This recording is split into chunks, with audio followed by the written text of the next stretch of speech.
alienação parental? Denise? Alienação parental, dentro da esfera jurídica, é a tramitação dos genitores quando trabalha o afastamento dessa criança do convívio do outro genitor.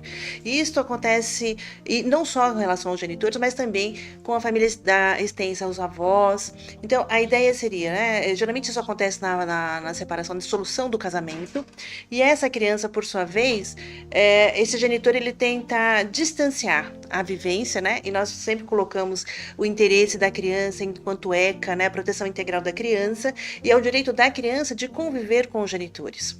Tem um enredo também nas situações da medida protetiva, de violência doméstica, que isso afeta a mulher, não propriamente não se estende à criança, e aí vem também esse manejo dentro da ótica jurídica, como trabalhar esse enredo dessa convivência com essa criança, sem contudo respeitar também essa medida protetiva e sempre lembrando, né, que a criança ela tem um direito de conviver com os genitores. Então, quando esse genitor ele tem esse afastamento, ele cria esse distanciamento, ele tenta afetar a imagem desse genitor ou usa do enredo de proteger o outro genitor, né, dizendo que a mamãe vai ficar muito triste, a mamãe fica muito sozinha na sua ausência, faz com que a criança ela se distancie daquele genitor como se fosse aquele genitor causando dor à sua mãe,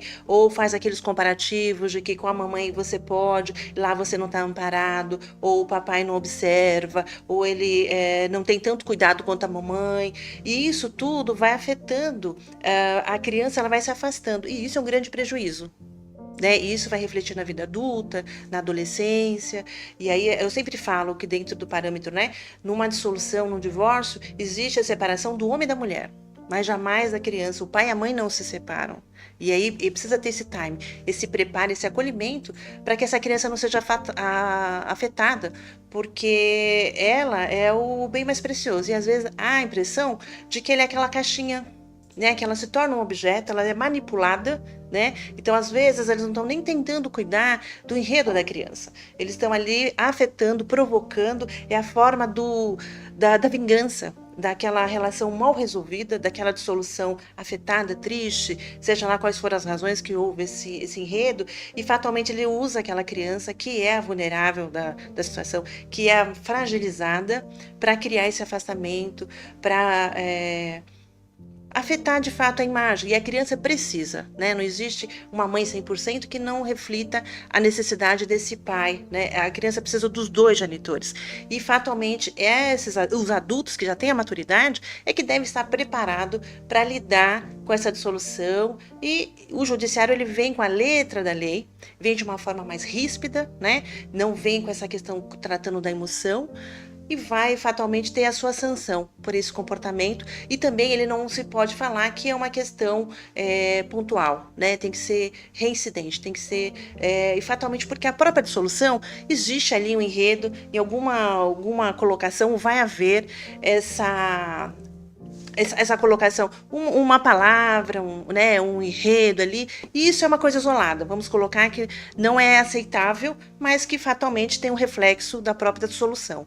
Agora, quando isso se torna corriqueiro, aí precisa de medidas mais graves, visando sempre o interesse da criança, a proteção da criança, né, para que ela possa desenvolver com qualidade, e que até que seja esse ajuste desse casal, que eu digo, né, o pai e a mãe, para que a coisa seja respaldado e o bem-estar da criança, visando sempre o bem-estar da criança.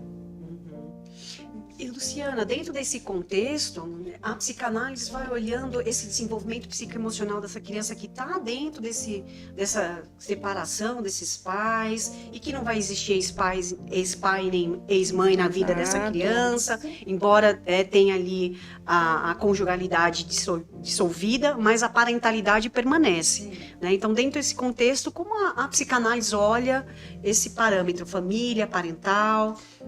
A psicanálise ela vai entender, né, da importância da formação no sujeito, e que essa formação ela vai se dando sempre pelos afetos, né? Então, quando a gente entende que o sujeito ele vai se constituindo através dos afetos, e de como esses afetos, né, eles vão formando a minha personalidade, de como eles vão formando como eu penso, como eu leio o mundo, como eu vejo a vida, como eu me compreendo. E aí a gente passa a entender que a alienação parental é um processo de destruição do outro e, consequentemente, um processo de destruição dos afetos, né? Eu entendo que o sofrimento psíquico ele vai se instalar na criança, né? A partir do momento que eu não posso me reconhecer como um ser portador desse afeto. Como que eu posso não amar alguém que me constitui como sujeito?